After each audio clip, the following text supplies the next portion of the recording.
인간은 누구나 악을 버리고 선을 따르려는 본심의 지향성을 가지고 있다.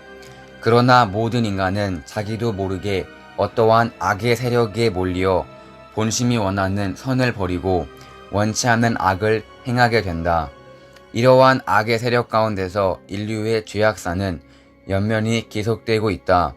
기독교에서는 이 악의 세력의 주체를 사탄이라고 한다.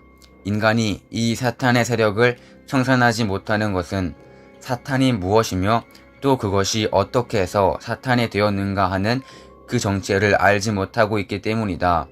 그러므로 인간이 이 악을 발본색원함으로써 인류 죄악사를 청산하고 선의 역사를 이루기 위하여는 먼저 사탄이 사탄된 동기와 경로와 그 결과를 밝히 알지 않으면 아니 되는 것이다. 이러한 문제를 해명하기 위하여 우리는 타락론을 알아야 한다. 죄의 뿌리. 이제까지 인간 속에 깊이 그 뿌리를 받고 쉼없이 인간을 죄악의 길로 몰아내고 있는 죄의 뿌리가 무엇인가 하는 것을 안 사람은 한 사람도 없었다.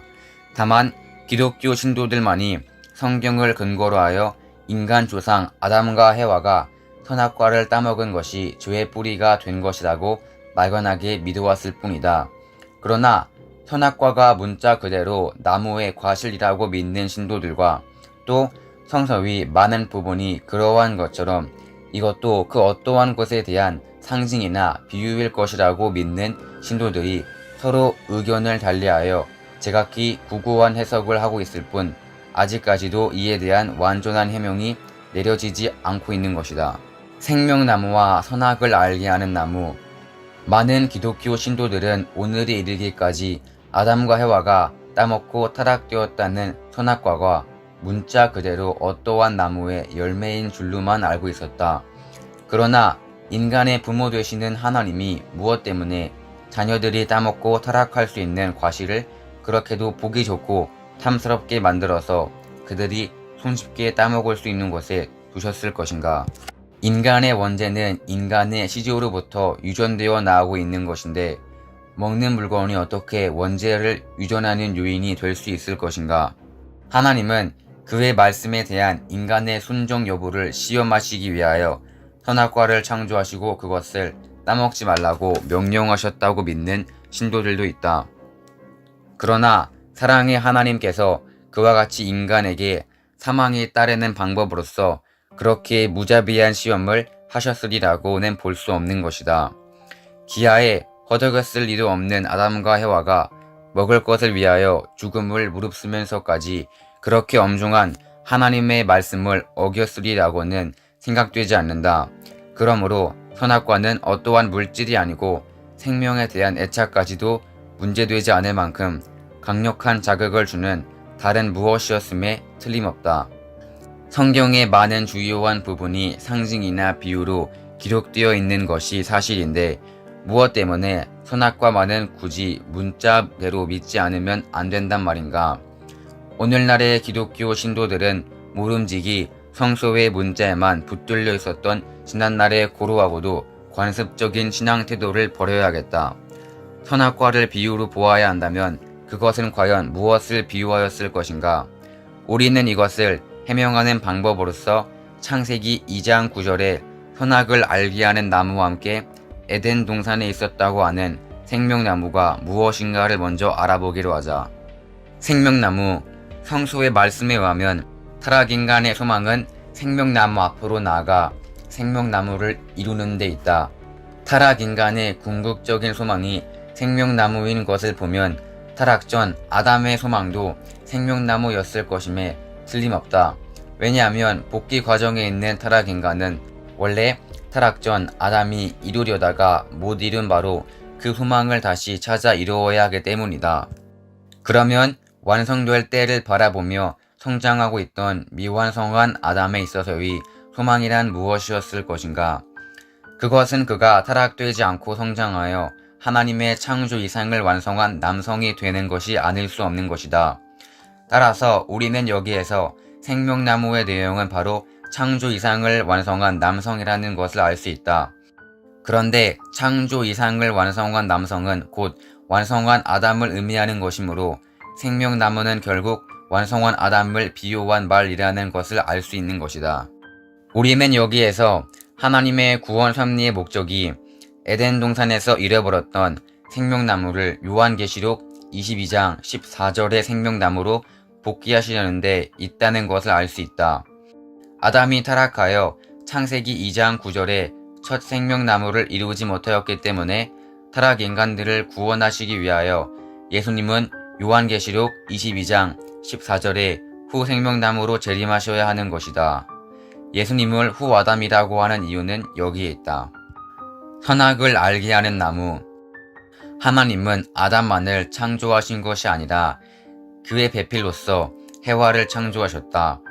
그러므로 동산 가운데에 창조 이상을 완성한 남성을 비유하는 나무가 있었다면 그러한 여성을 비유하는 또 하나의 나무도 있었어야 할 것이 아니겠는가.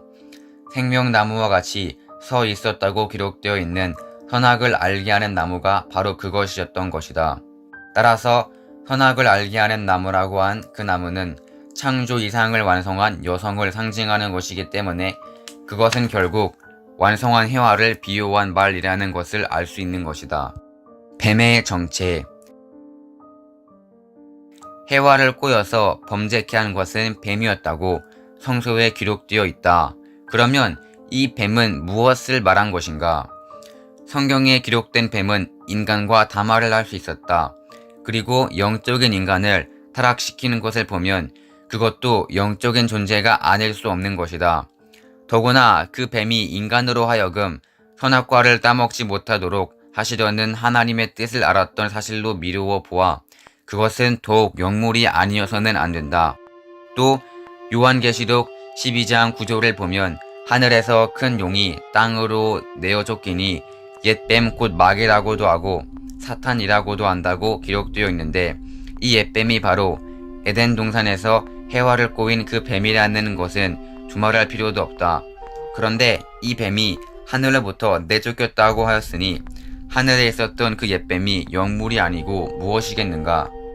그렇기 때문에 뱀으로 비유한 이 영물은 원래 선을 목적으로 창조되었던 어떠한 존재인데 타락되어 사탄이 되었다고 보지 않을 수 없는 것이다. 그러면 하나님이 창조하신 영적인 존재로서 인간과 담화를 할 수 있고 하나님의 뜻을 알 수 있으며 또 그 소재가 하늘이었고 한편 또 그것이 만일 타락되어 악한 존재로 전락하게 되는 경우 시간과 공간을 초월하여 인간의 심령을 지배할 수 있는 능력을 가질 수 있는 조건을 구비한 존재는 과연 무엇일 것인가? 천사 이외에는 이러한 조건을 구비한 존재가 없으므로 우선 그 뱀은 천사를 비유한 것이라고 보지 않을 수 없는 것이다. 천사의 타락과 인간의 타락.